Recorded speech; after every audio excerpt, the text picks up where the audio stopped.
Hello everyone and welcome to Why People Do What They Do. I'm Jacqueline Kao and I'm so happy to have you all here with us for our first episode of the show in 2019.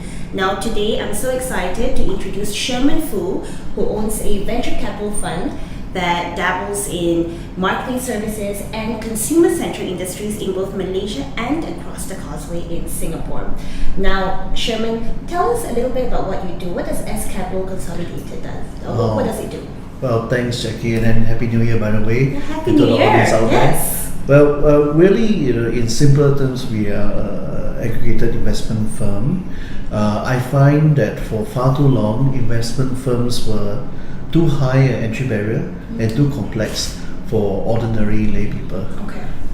My personal journey in the business world has been mostly in the service providing industry, and I just thought, why not I create a service where lay people, even mums and pups, hawkers, friends and colleagues, workers could invest in.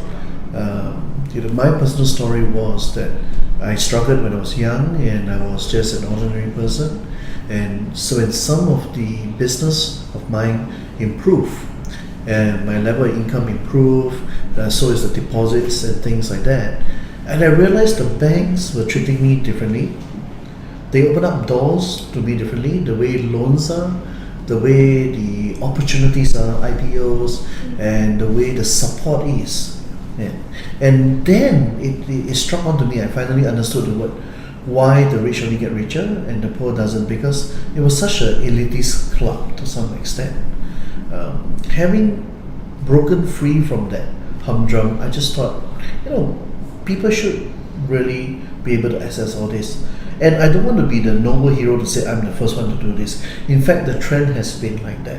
A lot of investment funds has been reducing their rates. A lot of banks are creating simpler products. A lot of institutions have brought down the barrier. And I'm really just bringing it even lower, even more casual, even more transparent terms.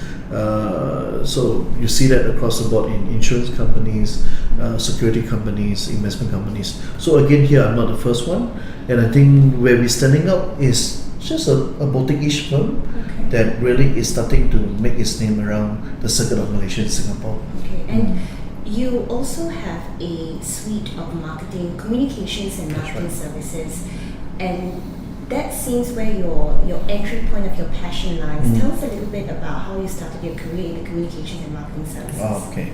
Well, that was something that I've always been passionate about. It was my career for the longest time, and it was also my first few businesses.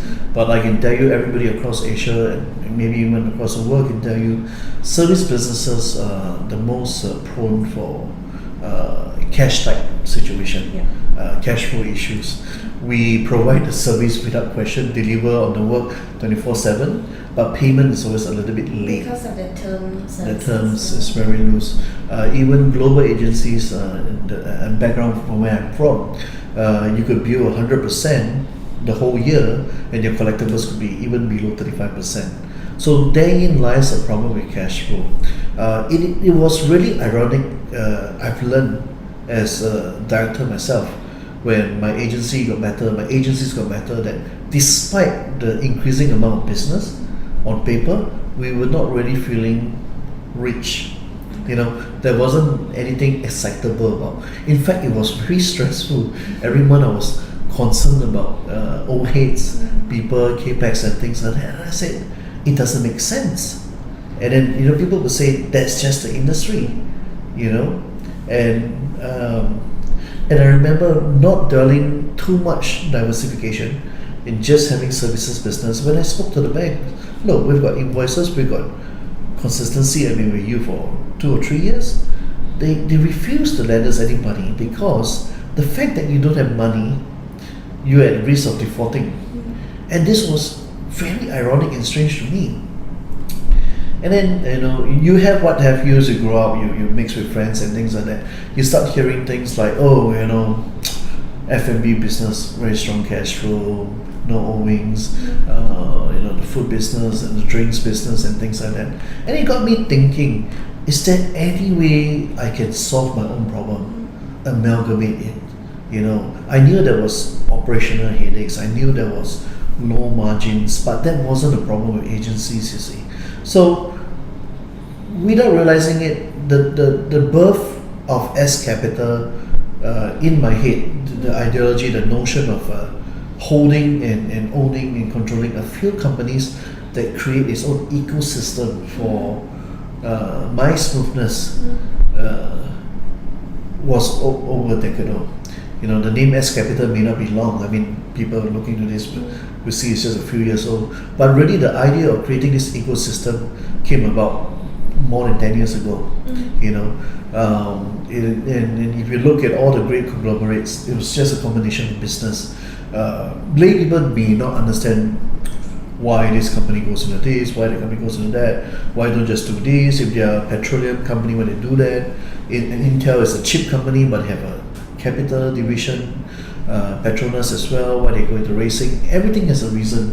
It can be for publicity, diversification, different cash flow opportunities, different strengths and merits. So I found that in that pursuit of understanding how greater business works, how the economics work, I myself have raised above just being a service personnel.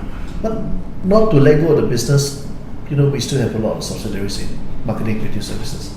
You just got to keep your interests diversified. That's something that you preach about your philosophies when it comes to business in this book that was published last year, Starting Up Right, that you wrote. Tell us why you decided to publish this book.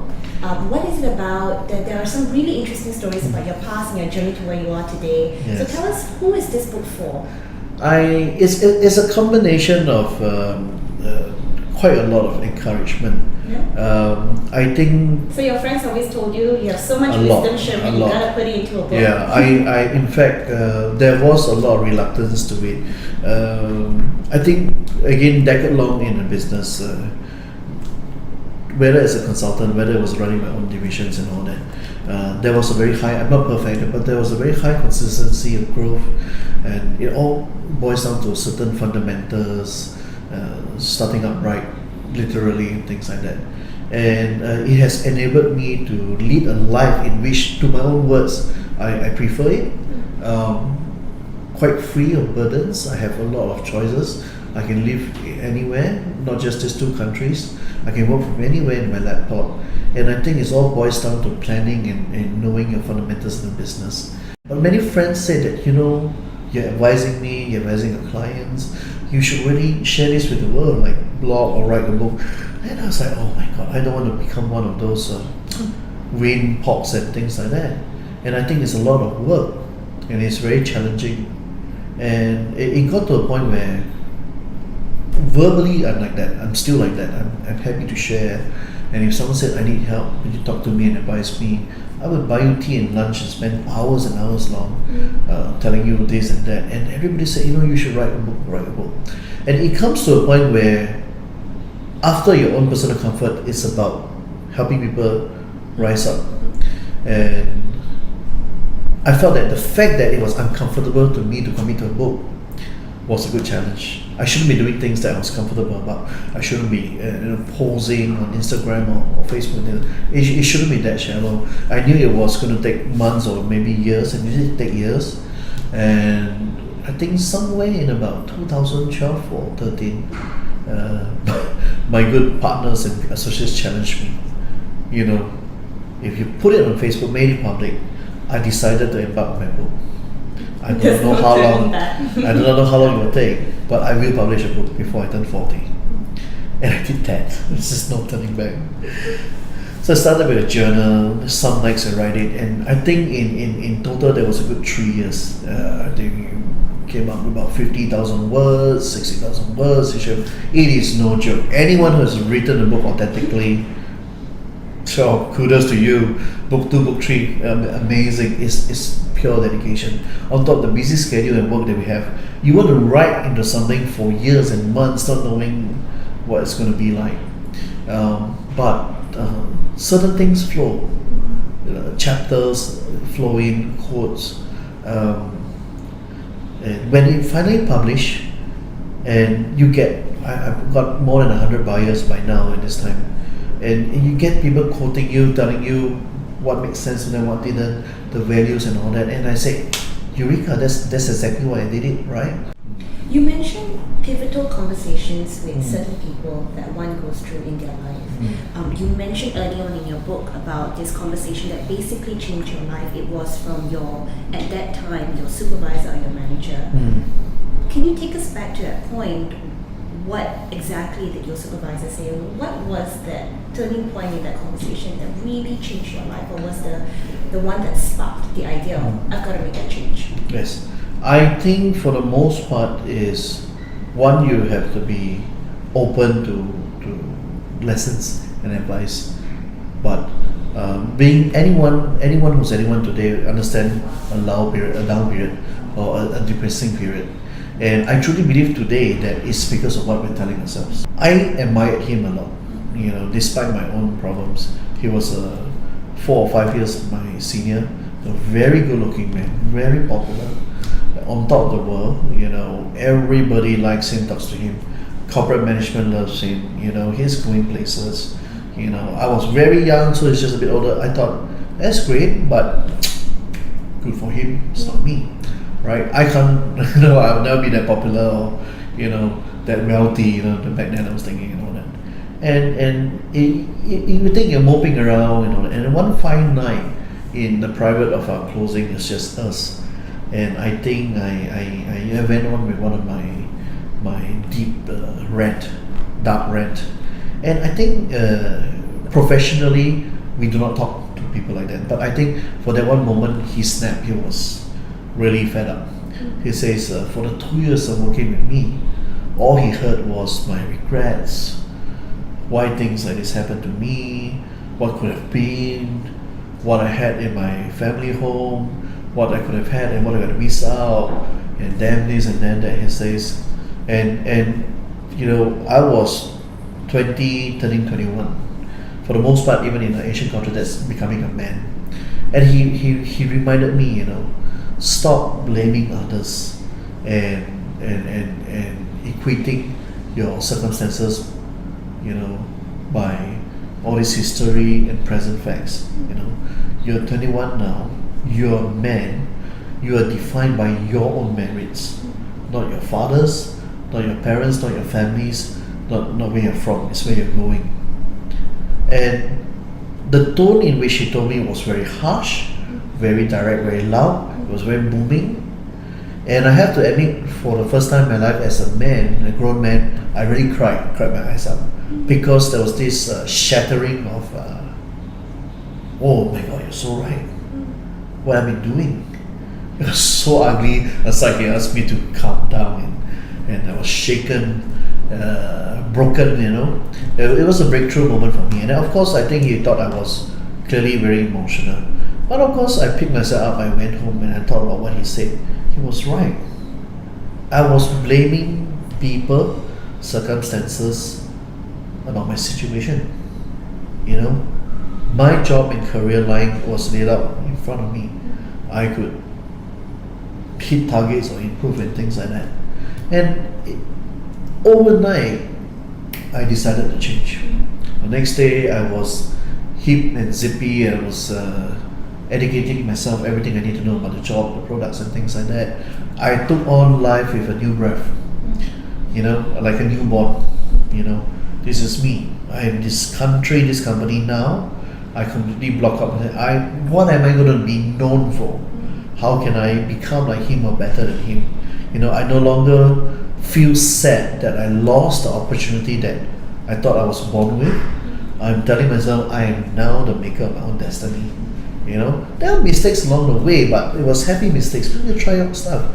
Whether it's business or work, or whether is it being too chummy with a customer, you learn. So you learn to remember, like calling a name and then, oh shucks, it's a wrong name, sorry sir, and things like that. You're no longer just because you were working at a retail store. Yeah, it's no longer just like sure. It was very proactive. And the side effect was, and I love to tell people, the side effect was, I got promoted. I got better. people telling me they love it, and I got promoted year after year. I say, hey, this is easy. Whereas people complaining about it's really easy to excel in career, that was the turning point. My entire working life was trailblazing. In the end, I was the youngest regional manager for an MNC. I don't know how much you want to go on, but that also led to seizing certain business opportunities. Then you climbed the corporate ladder after that. You were in the creative marketing services industry. So tell us a bit about why you decided not to embark on your journey climbing up the corporate ladder and decided to venture out into business, into owning business, and then into many, many businesses after that. Okay, that's a good question actually. First time I had that question asked me. I think it's a combination of a few things. I think there's nothing wrong aiming to climb up the corporate ladder, and I think I was heading that way. But what I've also learned along the way that it's not just merits on its own to go up the corporate ladder. It's the way things are perceived. There is political navigation, and there's also so much so of making the effort and hope that it gets translated to a promotion. So to me, there was that gap of why is my effort not translated into direct benefits or welfare to me, you see. And I like to iterate, there's nothing wrong being a corporate person. My family is, my siblings are, lots of my cousins are, lots of my friends are, some of them do very well, but to each his own. To me, I just merely saw it as if I had one life, do I see myself perpetually trying to climb the corporate ladder? Will I be satisfied at this pinnacle, I would imagine if I was MD of this firm, CEO of that company, would I be happy? And I realized that for the most part, what I was really trying to escape was from the boundaries of the job, and not just because it's glamorous and well paid, and then therefore I should be happy. I wanted to escape the confines of the job. I was starting to appreciate my time, my freedom, my creativity a lot more. And in this world, I would say half people are entrepreneurs, half people were job people. They can make lots of money. So making money alone or having glamorous things alone was no longer the factor. It was exactly what I wanted to do. It worries me that many people are still trying to figure out the first step. Like some people tell me, oh, you're great, I'm struggling in my business for years, I'm not seeing money in 6 months, I'm not seeing money in 6 years.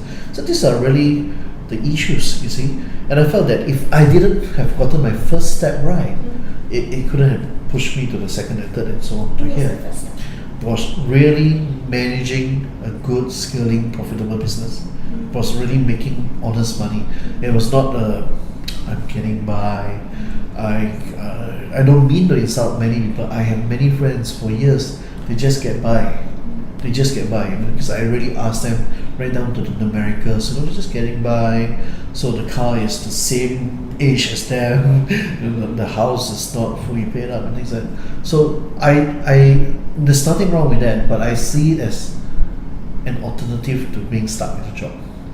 You see, I saw the same danger. It's not as an insult, but as a concern. I saw it as the same danger. They're getting by. So any loss of one or two anchor clients would be a problem. Any changes to the industry would be a problem. To the laws, digital marketing, for example, it would affect them. There isn't any surplus. There isn't any strength. There isn't any subordinates to continue. There isn't any legacy planning and things like that. What are the secret ingredients then to hedging against these external factors and not merely get by, as you say? I think what I did was I started being my own sounding board.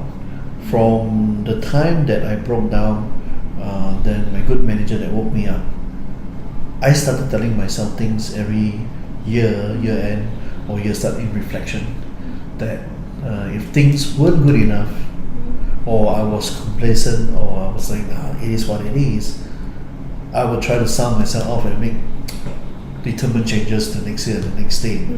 You see, I think we all have friends and relatives like that may own their own business or may run their own thing, and they're more or less the same for 4 or 5 years. You see, and it's a concern. You're really concerned. Can this go on? You see them not travel, you see them not worried about their bills, you see them not fixing the leak in the house, that they're not able to service their car on time. They're not dead, they're not struggling, but they're not living either, you see. So I think that's a different form of rat race nobody wants to acknowledge. And I think that's a term I'm confident to coin now. That is a different kind of entrapment. If you're in an enterprise or something, you're not really rising above all that nitty-gritty problems, you're just as screwed as a person who's bound to be retrenched. It's just as risky, you see. And the whole thing about doing your own thing should not be because I can't stand working for people or that I don't want to work with people. The whole thing about doing your own thing is about the true passion of creating your service and product and seeing it take form, becoming a creature of its own. That's truly why this space is for you. If you're only in this space because you've been known to be a difficult colleague, nobody wants to hire you, you're always blaming your bosses and GMs and all that, I think this space is not for you, you see. So I tell myself things to wake myself up, to be determined, like, why is sales so low, why is revenue so low, what mistakes have we done, what can we improve, I love some of the American culture in their corporate world. If you're not shipping up, you're shipping up. I love that. I say this to my guys all the time, maybe to their chagrin and fear, that if you're just remaining stagnant, to me, we're already going backwards. So that has been very fortunately S Capital's growth rate. We have not been stagnant, we've not taken a step back. We have only had growth, slow, medium or steady. And I like it that way. It doesn't need to be accelerated, it just needs to consistently grow. And I don't just mean in revenue terms, I also mean in love. When you say love, what I mean the family love, the staffing, the people I work with, the partners, the friends of the industry. There's a lot of love going on. Back then in client servicing, it's like servicing love. When you have love and passion in what you're doing, it's very easy. Like meeting you today, doing all this, getting more fan base, people coming up to you and say, hey, I got a book, here, I read this, and that's the kind of love I'm talking about, that kind of accumulation. So, and if you think about it, the measurement of this kind of accumulation, more meaningful. You might even transcend the grave compared to just saying material and money. You mentioned before this chat that you adhere to your own Maslow-like hierarchy, and you talk about success, you talk about financial freedom, and you talk about happiness. Where do all these three things stack up in your hierarchy? I think first and foremost is the freedom. And not to be morbid here, I think some people are unfortunately stuck in a health situation. Many people, sad to hear, many people are stuck in unhappy marriages or relationships, and even more people are stuck in unhappy jobs, you see. And I think that the freedom to be rid of such burden without fear is absolute with me. While people will say, what has love life got to do with money, or health have got to do with money, and all that, I can prove unequivocally it all has to do with finances. If there was just that pool of money, accessible to you, you will not be with that jerk off for long. You will not stay in the job for long, and you would be spending time maybe trying to get globally the best treatment. You see, or making the best of your time left. You see, whether it's charity or loved ones, and then just having the time of your life, or leading it fully to you pop. So I saw the common ground that while many people try to deny me the money is root of all evil talk, it's like, I'm into yoga and things like that, I'm into Zen and things like that. Yeah, I say, but you can't cut a check with that, you see. And I don't want to come across as very capitalistic here. And I understand where people are coming from in terms of spiritual, religion and things like that. But get your fundamentals right. Get that sorted, then tell me it's alright. Don't say that, I'm a hippie and fine, and Next day you say, hey buddy, can you help me out? I'm being evicted. You see, so Yeah. where's all your Zen coming? Right? Yeah. So I think people need to understand that in a hierarchy, right, at the bottom base is that money is the foundation. You see, if some find that very crass to talk like that and to think like that, right? But you don't have to be crass. There are a lot of billionaires who don't show it, don't drive at all, don't have a bling bling on them. So I'm really saying is that if you understand the pragmatic side of it and the positive power solution in which money can bring, do it. Don't just cast it as something evil. That's typecasting. That's typecasting. Money is an idea. Is a passport to freedom, right? I always used to. Some friends cut me off. Don't preach. I'm not about that whole bling. I don't need a nice car like you, nice watches and nice life like you. I said no. It's about love. It's about care. And he said, so what do you mean? Do you not love your parents? Yeah. Do you not want the best for them after what they've given through to you? Do you think 4,000 or 5,000 a month is enough? Yeah. But a coffin costs 6,000? I said, can you buy a coffin right now? Right now, just like that. I said no. So your loved one will suffer the indignity of not a decent coffin when it matters. Just talk about your children, the schools that they have to go to, the vaccination, things like that. Let's talk about all the things in life that cost money, but you're speaking to me in denial. You see, so I want people to wake up from that typecasting that anyone who's capitalistic and from a capital company only cares about making money and profit and digits, but they don't realize that at S Capital, or myself at least, it's really more of the values. The founding of our company, and I being the founder, is people ask me why investments, and in my official slides, I said, far too long, people asked me what to do with their money. There wasn't a solution, so I went out to create one. This is why I'm telling people that money should work for you, and your life should be for the living. But most of us, 99% now, we are working to have a living. We're not living. So we're living to work. That's the wrong thing, you see. So people need to get their head wrapped around, get some fundamentals right. And I'm glad to say that even some hardcore fanatic hippie friends of mine have started to shift. They're like looking into securities investment. They're starting to see where the good of passive. Some people think I'm evangelizing for my own company. No, I've told friends many times, personal friends, I'm not asking you to put money in my side. I'm asking you to put money for yourself. There are a lot of great companies. I'm not plugging them, but the banks and institutions, look at them, look at their rates. They're consistent. They have my go ahead. Do it for yourself. It's not me. You see. So why would I want you to invest and get more passive income? It's not for me. It's for you. You see. So people need to understand that they can. It's not hard, and the minute you save and invest money, it's like you think about it for a second.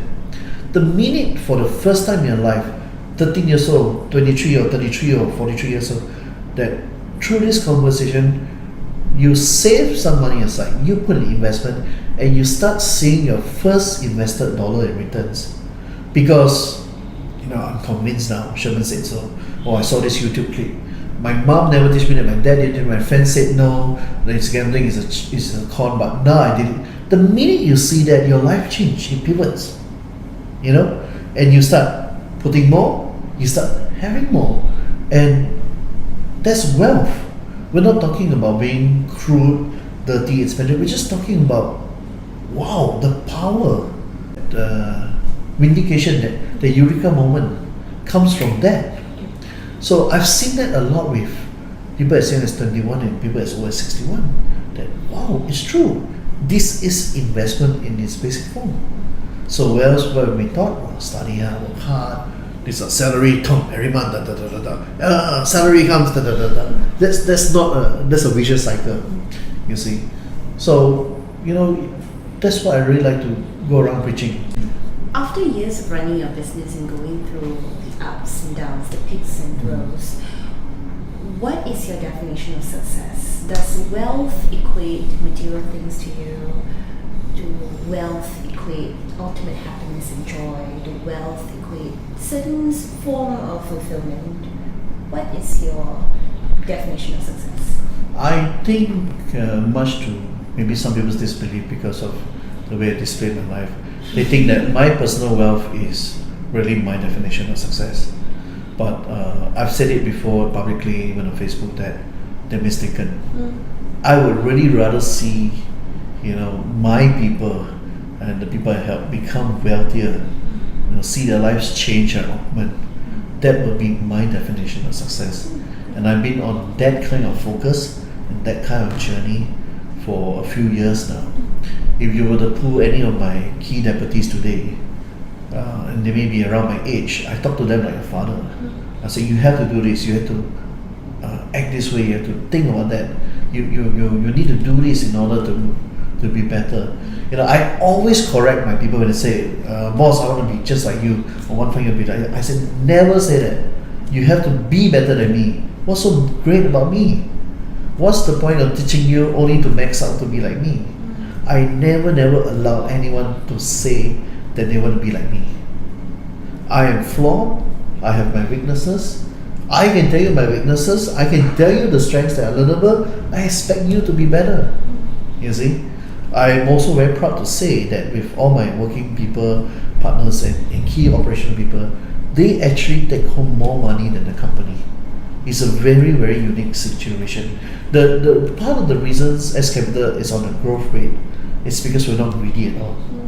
We grow slowly and steadily because we are very happy that all the partners and all the key active people are getting more than their just compensation, and the main company receives a little bit less as long as we are able to meet a shareholders thing and we grow like that. That means rather become the sort of, my boss drives a Porsche, I drive a culture. It's never going to happen with us. The key people, the key management would always be very closely to myself and the owners of the company. See, and I think it's a very rare philosophy. Yeah. You see, I felt this way from about a few years ago when Lehman Brothers crashed and that led to AIG and all that subprime thing. Yes. And if you followed those news closely, you notice that a lot of this, and I'm treading very carefully here, a lot of those big head honchos were not really held accountable. They walked away, the banks were bailed out, you look at the news, and many of them walked with 50 million, 100 millions of compensation because of the law and their policy and things like that. I felt that the problem such things happened were because rich people in power wanted to remain rich irresponsibly, regardless of the outcome to the people. S Capital, if God willing ever becomes a multi-billion company, will not act like that. If there is one firm message I will leave my successor, the next CEO and all that we will never ever be the one that would embarrassingly walk away from a mistake. We benefit and the shareholders or the people suffer. Okay, Sherman, before we wrap up, for the many young people or people that are currently in jobs that are looking to venture out on their own, venture into business, what are the steps that you would advise them to take in running your own business or starting out right, as your book says? I would say that to keep it really real, don't do the guesswork. A lot of people, when they speak, they say, I believe this will sell. I believe somebody wants it. Don't make assumptions? Don't make assumptions. Keep it real. Take a real survey. Do it part-time, do it on the weekend. Create that thing and show me it sells, shows the number. I think why we have a 75% failure rate for most businesses, generally F&B, services and startup, it's because of a lot of false assumption. Very little research going into what they're about to do. They believe their thing is unique. I cannot tell you how many times I've heard people pitch to me for investment on their novel idea, and they're telling me they're the only one in the market, and I say, no, you're not. There's this, and they go, there's so many times. So you knew your industry better than they did. Yes. You see, which is very scary. I find that you want to start your business is great, but don't be one of those that, oh, I had a chat with my buddy over supper one night and we're going for it, like it doesn't work that way. And then when you go for it, there's all these blind spots. They're throwing in their savings, they're convincing friends, their parents are throwing the money. It's just Would you call it as foolishly optimistic? It might be foolishly optimistic, but actually it is the same bad habits that everybody has. They don't want to do the grind work, the homework. Everybody wants to own your business, nobody wants to do the grind work. Yeah. Really seeing that the market has nothing, and then what you purport to do and all that, will someone pay for it? Yeah. Is it like, oh, wouldn't it be great if I can dog walk like New York? Well, put it on Facebook, put it on Carousel. Is anyone hiring you? Yeah. Anyone hiring you in your blog or photos? Yeah. It's like that. So I think many people really, I've seen so many. It's almost I can bet against them. They're gonna fail. So I think because I am empathic of people who only have one shot in life, and maybe it's very difficult. They got some uncles, aunties, parents' money involved. That they really should do their homework. That really know like I said, when I didn't plan and I left, when I was a regional head, I saw the quality of work of consultants and agencies. I already knew the value for a fact where I stand. You see, so unless you can back up your proposal, I won't put a dime on it. See, so the way I value startups and people is the facts and figures that they really know of the matter. So when they speak like that, that's very concerning. And also realize that it takes a very true blue character to make a business work. It takes, if not the same or more hard work than a job to get a business taking off. I think people don't realize that. There's actually a lot more. You work and your salary comes in. To get your salary coming, you have to be your own accountant, justify that to the bank and things like that. So people don't realize that it's not an easy breeze. They see the end result, they see the successes, but they don't realize the hard work it takes behind to start up even a simple enterprise. Your signages, your permits. You take something simple Just like so many different moving parts. a hawker. You think the reason I want to start my own cafe, you got to get your fire approval, your permits, your injections, your training, your hygiene seminars and things like that. Far too many people do things without deep thinking. So that's my advice. You really think deep through. Show people and convince people that you've got something there. Not just, I tell my friends they're not listening, and telling my uncles and aunts they're not listening. If 20 people aren't impressed about what you're about to say, what makes you think post-registration of your business is going to work? That's my advice. So don't make false assumptions, do your research, and never be afraid of pure hard work. That's right. All right, folks, you've heard it here. Thank you, Sherman. He's the founder of venture capital fund of S Capital Consolidated. Thank you for being with us here on the second episode of Why People Do What They Do. You can find Sherman on LinkedIn. Is that That's LinkedIn? right. And also Facebook. All right. Yeah, my full name. LinkedIn and Facebook. Sherman Foo, folks. Thank you very much. See you next time. Thank you.